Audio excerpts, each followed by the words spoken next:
Broadcasted live from our Columbus office, this is Chameleon Cast with Christopher McGurn and Michael O'Connor.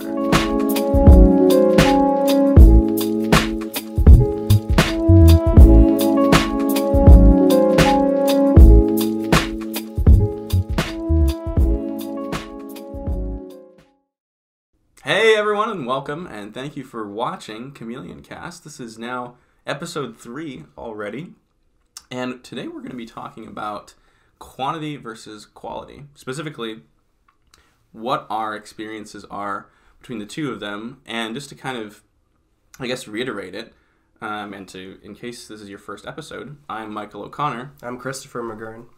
And I'm the CFO at Chameleon, and Chris here is our CCO. So we have kind of differing perspectives, I think, and I'm excited to kind of get into the meat of it and see where our allegiances lie. I'm excited. I think this is going to be very fun and very interesting to see the different perspectives in the different industries. Yeah. I think it's going to be really good. And again, like as we've said before, and in case this is your first podcast, like Mike, do you want to go ahead and explain the 3 I's of Chameleon Cast? Yeah, sure. What's the purpose of this podcast?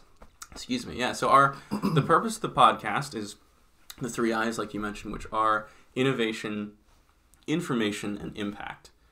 And so with this kind of podcast, this is kind of a departure from what we've done, but I think it'll be a good way to see how we can provide you guys with value, with information, with impact through the way that, I think our jobs are very different, but they're also similar in a lot of ways. And I think really what this is going to boil down to is even just a kind of a lifestyle and like how we approach different aspects of life things. So I think even if you're not in the design realm or the financial realm, I think that this is just going to be an interesting lesson in human nature and about what our preferences are as well. Absolutely, and I know, at least for me personally, when I discuss what I'm going to be going over in this podcast, there's a couple people that like I really look up to, and the advice that they've given me through social media. One of which is Chris Du. He's an incredible guy, the CEO of The Future. If you've probably heard of it, it's a pretty big organization. Yeah. And then Gary Vee, you've probably heard of him. Oh yeah. He's very, very intelligent when it comes to predicting what platforms will be successful, why, different trends, and he also talks about this as well. Like what's better? Is it quantity? Is it quality? Why or why not? Especially for content creators, which I think is very important. Interesting. So you have some heavyweights in your corner. And Yeah, I'm I just do. Here only with my wits as my only tool against you. This is Against me? Are we against each other? No. We're very much for each other. Thank God. That's good. No, but I think yes, like I do have very experienced people in my field that I learn a lot from, and that's some of the stuff I'll be sharing with you guys. However, like it's also very big shadows to try to fill. They're very, very intelligent, very experienced, and try to live up to what they've accomplished. So a huge shout out to Chris Du and Gary Vee.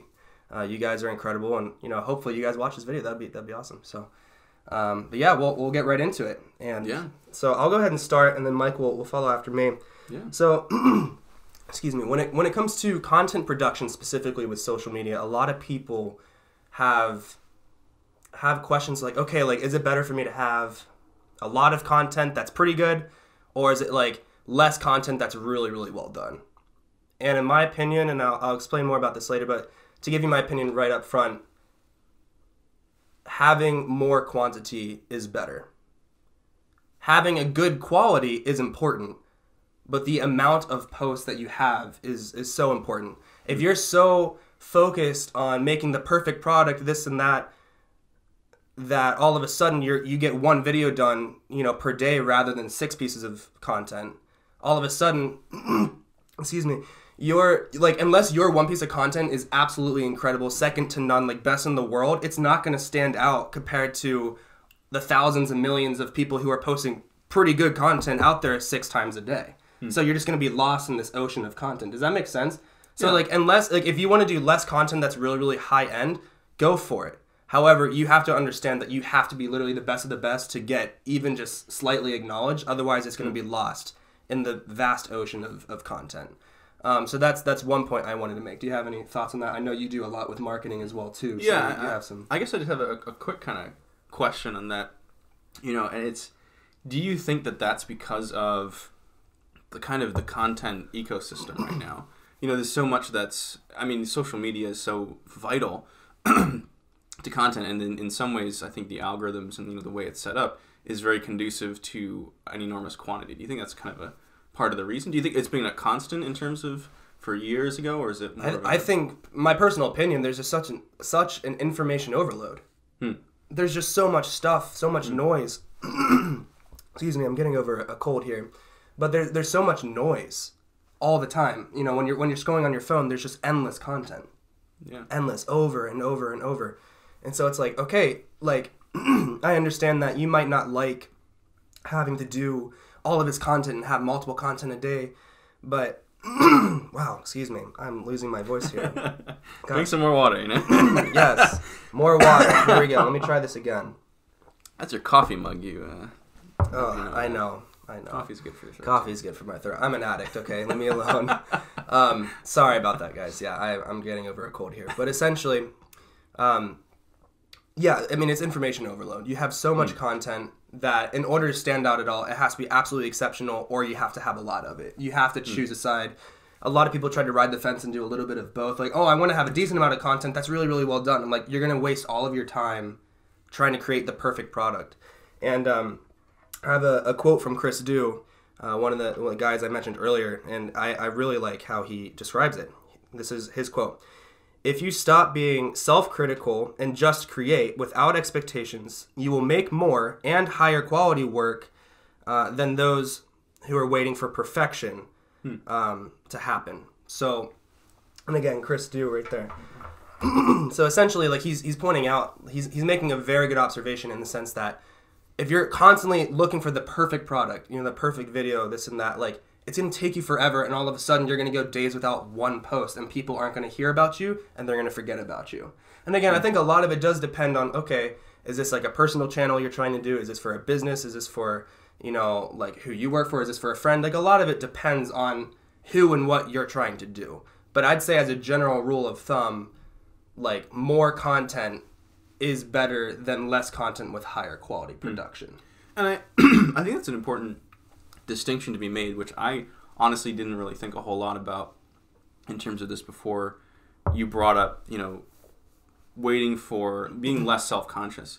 Because I guess, where I'm coming from, everything is kind of more, if it's right, it's right, if it's wrong, it's wrong, where, your setting is very subjective. So there's definitely, I would say there's definitely a threat of that kind of tension between, is this the best that I can produce, where, there's not necessarily a right or a wrong answer. So that's definitely something for me to think about a little more, I think, as well. Yeah. Yeah, I mean, one of the big things that was an influence for me personally was when Gary Vee, he had a very big push, and he has a lot of them. They're very good, and I definitely recommend you look into him. But one of the big things that he was pointing out was it's better to document rather than create. So what he means by that is, rather than worrying so much about creating the perfect shot, getting all the lighting, the studio, this and that takes you hours and hours and hours. It's like, no, just document it. Get your phone out and just film it right there. Go live on Facebook, on Instagram. Just have, it's okay if it's not perfect. And in marketing trends, actually, as of late, people are liking that more and more. The more quote-unquote authentic look, the real, the natural look, without it being, with all the heavy filters and all the crazy edits and all of that stuff. Like, that's not even something that a lot of people enjoy anymore. They don't find it as necessary. They find it as just a waste of time. Let's just get to the point. And I think that's something that Gary Vee does very, very well is, let's just document it rather than doing all of this crazy post-production stuff. Like, no, just keep it really quick, simple, right to the point. This is my opinion. This is why. And it's very effective in my opinion. So. Yeah, and I think that's something that I like that a lot. That document, don't create. I think that, at least from my experience, working with you, working with other design kind of teams and systems, it's definitely and I think even documentation is creation in some ways, but it's very much the mindset as key, because really. You Are know, you trying to make a Hollywood film, or are you trying to take a selfie of you or a video of you, with a caption? Yeah. Like, those are two very different things, Yeah. And I think that's the point he's trying to make. If you're at an event, are you going to, like, try to get, like, a dolly shot, of a speaker, or are you just going to take your phone out and document it, add a couple comments, and you're good to go? Yeah. I think that's the level of distinction he's trying to make, which I could not agree more with. And I think that's what it is. So, I didn't mean to interrupt you, but I think for our listeners and our viewers out there, I think that's a very important distinction when he's talking about document, don't create. Like, this is not something that you spend hours creating with, all the gear and the lighting and the sound and all of that stuff. It's a lot more simplified. Yeah. And I think it makes a lot of sense, especially like you said, the information overload. Like, there's just so much stuff, images, content, videos, podcasts out there that to a certain extent the broad consumer, if you are, like you said, just scrolling through your phone, if you have that consistency, which is another thing you mentioned, if you have that consistency, that it becomes like a regular thing that they see, it makes a lot of sense that naturally that's going to be associated with kind of that consistent and in some ways, I think, honestly, that consistency could very easily be associated with quality. I think that in that short span of time that the consumer has to look at whatever content you've produced, the very fine details probably won't go even noticed. Sure. And then that consistency, that quantity will, I would imagine, becomes associated with quality. Yeah, and let me make a very important note here as well. Like, what I'm trying to say through this podcast is this. You need both. You need quantity and quality. It's not one or the other, in my opinion. You definitely need both. The challenge is, what's the balance? Is it 60-40, 70-30, 80-20? That's the trick, in my opinion. But you definitely need both. You don't want to push out crap. Yeah. Like document, don't create. Okay, so like I'm just going to take a ton of videos on my phone and they're absolute garbage, but it's a lot of content. Like, no. That's still garbage. Have good quality stuff, but maybe have more of it rather than like top of the line quality stuff and like hardly any of it. So it's more of finding that right balance, finding that sweet spot, not just like, oh, I'm doing quantity and no quality, or I'm just focusing on quality with basically no quantity. Like, you definitely need both. I can't stress that enough. So for all of our listeners and viewers, like, that's very, very important to understand. You definitely need both to be successful.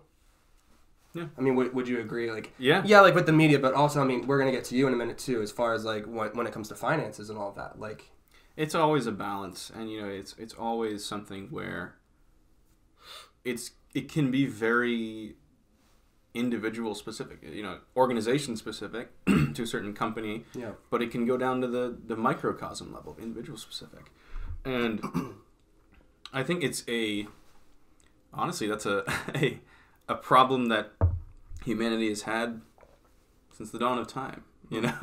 Quantity versus quality has been an adage for a long time. And I think that in the information age that we're in right now, it's also getting harder to ascertain what the quality of your information is. And I'll be getting a little bit into that in a minute. But it's also, because there is such a large quantity, like think about, now you can Google search just about anything. Yeah. You have enormous quantity of information out there. How do you kind of litmus test that for the quality? And it's hard. Yeah, and I think another thing too that many people forget about is this. Like, we're not just talking, as far as quality versus quantity and all of this, we're not just talking about, like, at least for me with the media stuff, I'm not just talking about like, oh, the filters you use on your camera, or like what kind of camera you use versus a phone. I mean, that's all, like, yeah, that's important. But I'm talking like, what's the quality of your content? Like, are you just like recording pointless videos that have no narrative? Like, what's the narrative? What's the point? What's the value being added, or like what's the point of your content? Like, is there actually a structure? Does it make sense? Is it cohesive with your brand? I mean, there's all of that, all of those factors to consider as well. It's not just, oh, that's a pretty video. Oh, that's a very rough video. Like, it's not just that. It's not just based on aesthetic. It's very much the quantity and the quality of the kind of content that you're producing, whether it's what you're saying, what you're writing, any form that may take. So I think that's also an important distinction to make as well. Yeah. Is the quality in that sense, not just the aesthetic of it. I mean, you got to have the ability to make impact. I think that's exactly just like Chameleon. Yep. Yes. And this water on my throat. I tell you what, it's making quite an impact. Hopefully. Again, I apologize for all the coughing. I feel like the water is similar to the quality of a content. To be argued. Water is the best content, okay? We die without that content. All right, let me cheers to that one. Cheers to that. Here, let's get a glass clink right here for the Oh, clink. All right. There it is. Okay. For all of you listeners that can't see it. Okay. Perfect. Oh, that's better. But anyway, we got off track on water. But no, I hope that makes sense for all of you guys out there. It's not just about the aesthetic. It's about like what you're actually putting out there, what you're saying, what you're writing, what you're sharing with everyone, the voice that you're trying to convey. That's also important when we're talking about the quality and the content. Yeah.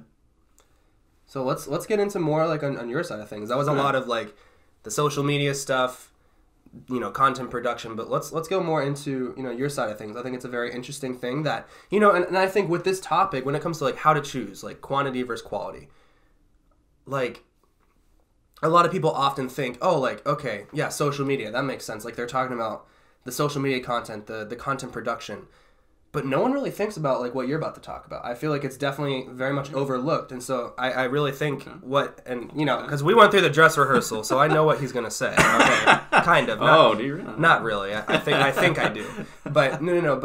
But I really think, Mike, I think you're going to have something that's really special to offer for the listener. So I definitely encourage you guys to keep listening to what Mike's about to say as far as, in his industry, I think it's very often overlooked. Quantity versus quality and what that actually means for you, for your business and all of that. So please take it away. And from my angle, and it's really a tricky situation, and it's a very tight rope to walk, because coming from, honestly, from the financial, the accounting, the kind of operational view, which, a lot of people say it's very boring, or I feel like a lot of people, I feel like it gets a bad rap. What, finance? Yeah. I don't know. I think it's not the most exciting thing most of the time. At least for creatives, it's not the most. But it just stresses people like me out. Not really, but And I think there's a decent reason why is because really the job that I have, the job of my industry, is to take a quantity, like a depth of data, and then transform that into quality of information that can be used to create actionable results. And that's a lot harder than it looks or sounds, I dare say, because from the question of quantity versus quality, there's kind of been two big views, even recently, kind of in the industry. Big data has become an enormous buzzword, right, in the last, I'd say, decade. Big data. Big data is huge, literally and figuratively. Oh gosh, here we go. Mike's a pretty punny dude. Here we go. And the thing is that it's very true that it has an enormous amount of power. Like it has already, and it is continuing, and it will continue to change all of our lives and all of our businesses. But there is an important distinction to be made, and this is something that I think really is the crux of the entire financial kind of services, accounting services, operational finance services kind of industry, is, you have the data, you have how many customers are buying this, what's the trends right now, the value of this stock. You have all of these numbers, these values that impart or should impart information, and it's your job to kind of decode that, to solve the problems, to solve the puzzles, and to ensure that the quality is there. So from my perspective, in some ways, the quantity is a very natural thing, unless, and this is kind of the caveat, is that sometimes the quality gets better with the more quantity. Let's say you're doing a pilot study or some sort of research, you're going to want a very, very high quantity to make sure that your quality is good. So it's a really complex kind of situation. But I think what it boils down to is that in the end, if you have the wrong accounting numbers, if you have the wrong tax numbers, if you have the wrong information from the data that you're gathering, it can be very dangerous. And in a way that is oftentimes not easily recovered from either. Because, I mean, in so many situations as well, the fact that you can you have this quantity that needs to be turned into quality, it creates possibility for, easy human error, where in some ways subjective content is like theoretically there's room for error, but it's not necessarily as directly affected by, I would dare say. No, I mean that makes sense. Yeah, and I think the key, at least from my perspective and kind of from where I'm coming from, is that if you have the quality, oftentimes that can make up for a lack of quantity. And so really what it sounds like right now is actually quite opposite of my situation. That's very interesting. A little bit. But it makes sense. It makes sense. It's like, oh, like the media stuff is this way, but when you're talking about like from the financial perspective, it's almost quite exactly opposite, in the way you're explaining it. I mean, correct me if I'm wrong, but that's kind of how it sounds. That's interesting. Which, is that's new to me, but it makes sense how you're explaining it. That's interesting. I've never really thought about that. Yeah. The subjective Same. versus the objective. Yeah. I mean, that's why we're in our industries. Yeah, that's that's true. why we wanted to make this episode about this topic, is because a lot of people don't think about, the media people don't think about the finances, and the finance people don't really think about like the media stuff that much, right? So it's like, it's important for people to be well-rounded and, have knowledge and a little bit of everything. So like that's part of that, the information that we want to provide you and the impact that we hope to give you. And I think it's interesting, like just a story from stuff that I've actually done. Yeah. Is I think part of the reason why the quality is so important is because, at least for myself and my team, what we get is a bunch of quantity, and so it is important that you need data.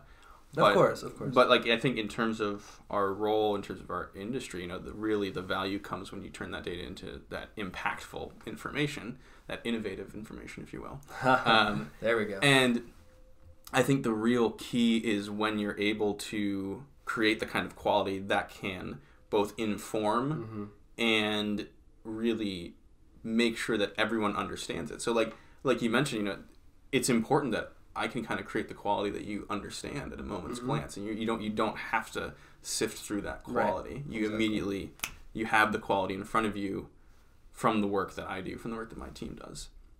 So I think in some ways the product of, I guess, my industry, what I do, is in some ways taking the quantity and turning it into quality, which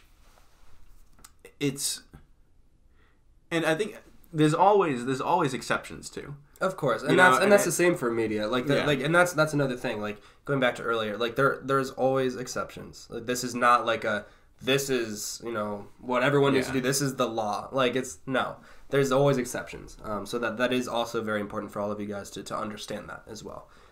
These are just, I guess, more general, like rules and understanding of what the industries are looking at right now. But and just a story from things that I've done is that, and I know Chris loves this, I know our CEO John Michael loves this as well, is that I'll create kind of these monthly and then quarterly, I call them operations. They're great. They're kind of just big, filled with just what we did, what we didn't do, what we left on the table, and kind of provide the data as very easy to notice, very easy to be very actionable information. Yeah, I think. And it was interesting because the first time I did it was really just I was concerned with our financials, and I kind of just put it out there to kind of show everyone, I was like, look at this. And I realized that I hadn't necessarily been doing that up until that point. I had been working on the quantity, and I had been, making sure everything was good, but I hadn't necessarily been creating the quality to then be distributed to you guys. Right. I think I'd almost been in an esoteric chamber of finance, and I hadn't necessarily been really making sure it was there accessible. But talk about impact. I mean, seriously, I remember when you did that, and I saw it, and everyone, everyone that was there, like when we all saw it, we were like, oh shoot, okay, no, like let's work on this, let's work on that. We need to do a better job here. Okay, we need to get rid of this. I mean, it was a very eye-opening experience, but it was so good for us. Like the value and the impact that you gave to our company was incredible just by doing that operation, and then moving forward doing more. And it's just every time you do an operation, I just get excited. I'm like, oh, here we go. It's like he's gonna rip us a new one, but it's like out of love for our best interest. It's like a father and his child. Like it's discipline. It's like guys, get in shape. I feel like I am the perennial, not quite pessimist, but I'm the perennial kind of guys. We can't afford that. There. Yeah. I've can't do the perennial fencer inner of ideas and expressions. But you need it. Yeah. You need that. Yeah. Yeah, people like me who are just super excited, like, oh, that'd be so cool. It's like the very creative, like, just juices running through my head here. It's like, what's the margin? Exactly. What's exactly? It's always like, well, what about this? I'm like, dang it, Michael. Why do you have to be so good at your job? But no, it's so good to have people from different backgrounds, especially thinking differently, approaching things in different ways, and all of that. I mean, it's so important for a business to really be successful, and that's again, like one of the reasons why we wanted to combine your industry and mine, which really, like, I feel like nowadays, I mean, correct me if I'm wrong, but they don't really like mingle together that much. Like, it's kind of like, oh, like those are like the finance people, and then like those are all your like crazy creatives over there. Like it's like, yes, I think there's definitely good in that, like having them separate, because they need to do their work. But like we've mentioned before, like the designers, the creatives need to have an understanding of the financial, information and how that works, and like what we need to work towards, and how that all applies to the company. And the financial people need to understand like what goes into design and creative strategy and this and that, with production and whatnot as well. Like it's so important for the person to have knowledge in both of those fields. And to really see, like, as a whole, again, back to the topic, quantity versus quality, like what is better. And I think our answer, and correct me if I'm wrong, I think our answer is it depends on the situation and it depends on the industry, right? Yeah, which is tough because it's kind of it's not exactly the most satisfying answer. No, it's like, Chris, give me the one-liner answer. It's like, I'm sorry, I can't do that. Give me the soundbite, come on. Give me the soundbite, that's right. No, but it's very true. It's very hard to just be like, oh, well, this. Or, well, no, it's that. It's like, no, you can't just, in my opinion, and I believe in yours too, like, you can't just put that in a box. You can't just be like, oh, that's it. That's the one answer for everything. It doesn't work that way. And I think that's exciting. And I think it's a good thing. I think it'd be boring if it was always the same like that. I don't know. I guess that's just my personal opinion, but I think it's a good thing. Yeah, I do. I agree. Yeah. I think it's a good thing. And so to wrap this up, we only have a couple minutes left. We really, want to provide that value. And so, each of us, Mike, if you want to go first, and then I'll wrap us up. As far as like, what would you recommend to people, when it comes to specifically your industry in finance? What would you recommend, like, whether it's articles or people to check out, if it's like, tips and tricks of like, oh, like, look for this or watch out for that, like, just as a whole when it comes to, quality versus quantity kind of thing. Yeah, I would definitely recommend just a mindset of not being afraid of the numbers, because I run into a lot of people who I think have that mindset, that they're afraid of the numbers, or they want to immediately hire someone else to take care of that, or hire us to take care of that. We do that. We do that. And shameless plug. Yeah, we do that. And that's not a bad thing. Right. I think it's not a bad thing to hire someone else for the numbers to of course move that away from yourself. Oh, of course. But I think there is a benefit from a general understanding. Yeah. And really, I think the profession is all about providing understanding to others and providing actionable results to others. So I would say, in terms of, a recommendation, if you're afraid of finances, if you're afraid of the numbers, or if you're not, I would say just be willing and more, I'd say be proactive about learning more, about being willing to learn more and understand more. Because I think in the end of the day, if any of you out there are entrepreneurs or thinking about it, it is really important, and it's somewhere where you can get fleeced. Like it's a dangerous place to not understand. Yeah. And I've talked to multiple people who kind of had that situation where they were focused on the vision, which is incredibly important, and they didn't necessarily know what was happening on another side of the spectrum, and they didn't care. They're like, no, things are fine. This person, that person is taking care of it. And in the end, sometimes bad things are going to happen. Right. And I think, an ounce of prevention is worth a ton of cure. Yeah. And I think that having that understanding can go a long, long way in kind of preventing those kind of situations and just honestly living a better life. If you're more apt at that or not, making sure that your personal finances, you're able to be more independent in your outlook, in your personal experiences. And I think it's just a beneficial kind of thing to do. And I definitely recommend, there are plenty of resources out there. I enjoy Investopedia is a great site for all sorts of stuff, all sorts of financial terminologies, and then there's so many good books out there as well. I'm a big reader. And so you can see some of them. some of those books are mine. Yeah. And I love reading to kind of gain understanding, because I find that that's oftentimes a book is a good model of that quantity and quality as well. And I think there's a lot of really great books out there. Really, the book that got me into finance at all was a book called Basic Economics by Thomas Sowell. Fantastic book. Honestly recommend it to everyone in the world. And there are so many more out there, but I'd say do some hunting, be willing to learn. Yeah, and I would like to add to that, as far as all you media people out there, all you creatives, all you designers, I think as far as resources go, first and foremost, again, check out Gary Vee, Chris Do. There's plenty of others on YouTube. Peter McKinnon. As far as if you are looking for more of that studio setup or how to put like an awesome vlog together, like he's great. Casey Neistat, another one. All of you guys out there, like they're so good, right? And so I definitely recommend check all of them out. They, some of them have books. I know Gary Vee has some books. Chris Do has some books. Excellent resources. As far as going more in depth, especially, and this is another thing I'd like to talk about in the future. So hint for future podcasts. Okay. But I think pricing, how to market yourself, especially as a designer. Like, oh my goodness, designers. That's a whole other thing. But essentially, designers do not charge enough so often. Yeah. They do not value the work that they put into their craft. So that's going to be a future episode for sure.